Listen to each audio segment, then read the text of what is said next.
Hi lovelies, just wanted to come on and do a video which might be helpful for anyone who finds situations stressful or can be a bit overwhelmed when they're out and about on certain occasions.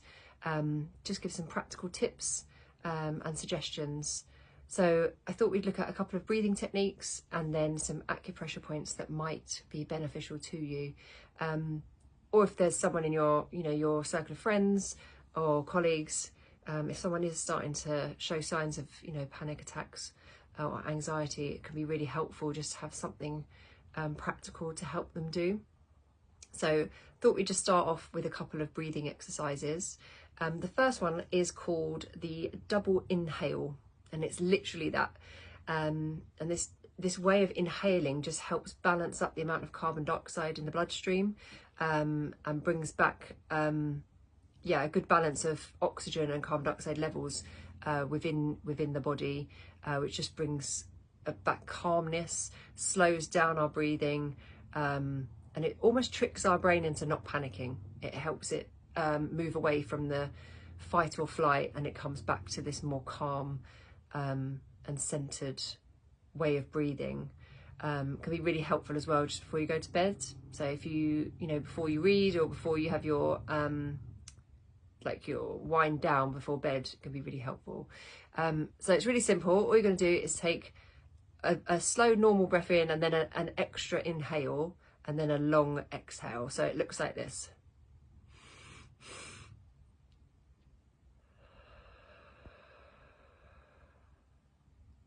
So it's really simple.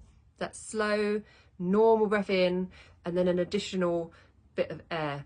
And you might recognise that sensation if you've ever yourself cried like this, or as children when they get to that point of they do the it's a similar thing. It's just a way of regulating breathing and just quick intakes of oxygen, and it allows these little sacs within our lungs to fill up, like additional sacs with air, so we get more oxygen, and then we're able to exhale for much longer, and it just calms that system down. So you're going to do it, sort of aim for 3 or 4 times. So again, we'll do slow inhale and then the extra breath.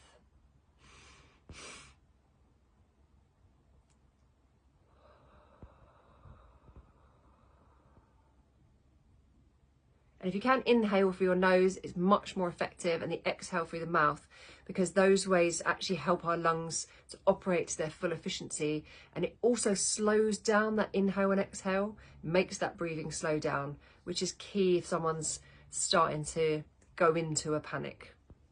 So our second technique is just mindful breathing. And I use this sometimes with my daughter who has autism. And we use it at school as well with children, so it's really simple. And again, it's just a way of becoming mindful of the breath, slowing it down, just regulating it. So what you can do is you're going to put your hand out in front of you, or ask them to do that. And then on the inward breath, you're going to run your finger up your finger, and then on the exhale, it comes down. So we breathe in and out. In and out. In and out.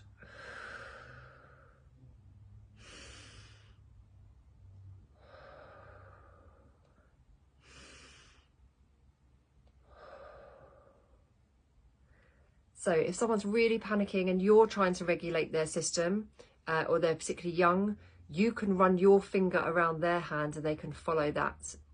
Maybe try breathing with them, and just do that as many times as you need to until they find that more centered, calm breath again, just are able to regulate those nerves, that nervous system.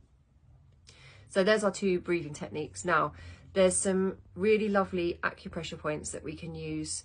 Again, if you're out and about, it's really lovely that you can just activate these points quite discreetly if you need to, or you can go back to the car or pop into the bathroom or something like that. So the first one I'll show you is on the palm of your hand, sort of around the center line here that we've got in our palm. And what we're going to do is we're going to use our thumb, and we're going to just crawl bit like a caterpillar, along that line. Okay, so you're going to do that 3 or 4 times, and as you get halfway across, you're going to close your hand and continue to the end, and then you're going to open your palm again. So you're going to run your finger right across that meridian line, but halfway across, close down the hand. We don't have to do it tightly, and then just unfold the fingers towards the end. So again, 3 or 4 times, and that will just help calm down your nervous system. Okay, another point we have on our hand is this big pad on our thumb, this squishy bit. So what we do is use our thumb again, and we use quite a bit of pressure on this one, and we just rotate our thumb, try and turn my body a bit, sorry, into the palm, and just gently but firmly rotating that point for around 30 seconds. And if you don't feel a benefit on this hand, try your other hand. One will be more beneficial to you than the other, so it is worth trying both, and it won't do any harm to do both. Our next points that we can use are, we take our thumb, so you're going to do it this way around, so your thumb is going to be touching the inside pad. So I'm just going to turn my hand around so you can see. We're going to squeeze the top of our middle finger first for 30 seconds.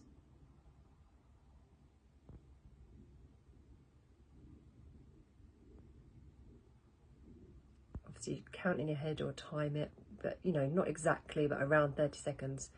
Then we're going to move to the center of our hand with our thumb, and we're going to use our finger on the back, and we're going to firmly, again, apply pressure to the center of your hand, 30 seconds. And then we move down this imaginary line from our finger. So we've done the center, and then we move into right on the crease of our wrist, where the hand meets the wrist, and we're going to just apply pressure here again, using our other hand just to support our thumb for 30 seconds.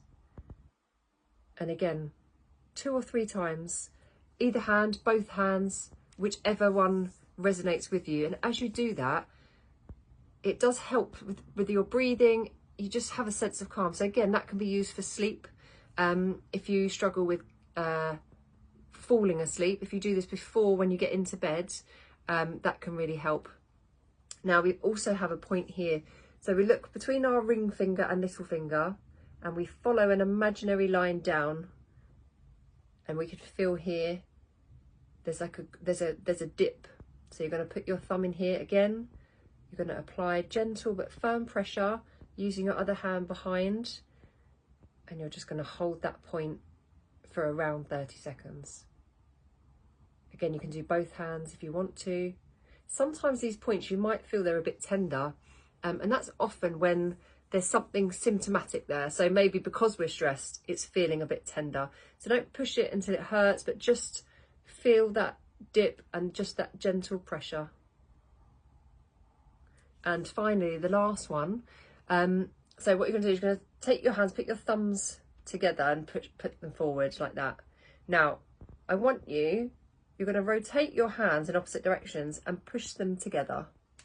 Yeah, so you've got this bit of our thumbs is touching. So however it doesn't matter which way round it is, whichever hand naturally goes on top of the other. Now, the thumb that's on top, wherever it meets in your hand, you'll feel a depression, you'll feel a groove. So that is where you just press your thumb. Again, 30 seconds. Just hold it.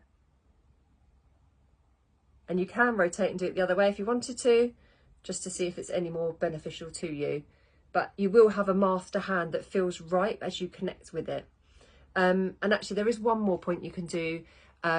This one is, I think, better if you're ready to unwind, relaxing, maybe ready for bed, if you're being overwhelmed or overthinking, and it's right between your eyebrows. So right where your eyebrows meet in the middle, you're going to use your forefinger, and I've got it's just slightly tender actually, but right in the middle, and then you're going to massage it. And that's just anti-clockwise. It doesn't matter too much, but anti-clockwise, round and round, 30 seconds to a minute and allow it just to relax. You'll feel all the muscles in the forehead here just giving way slightly, and the eyebrows will relax, and under the eye. So all those big muscles in the face that we just feel start to drop and relax. But yeah, you do get a very big red mark when you've done it. I mean, don't push too hard, and mind your nails, but all of these, you do need firmish pressure. I mean, not so it hurts, but just firm enough so you can feel the pressure, and then as many times really as you need. Yeah, I hope those help. Let us know if there's any others you'd like to see, or if there's anything you particularly try and find really useful, because it's always handy to have these different techniques for ourselves, or as I say, if you're with someone else, or your children, friends, and they suddenly just need a bit of support if they're overwhelmed. So anyway, thank you for listening, and we'll be back with some more videos soon. Have a lovely day. Bye.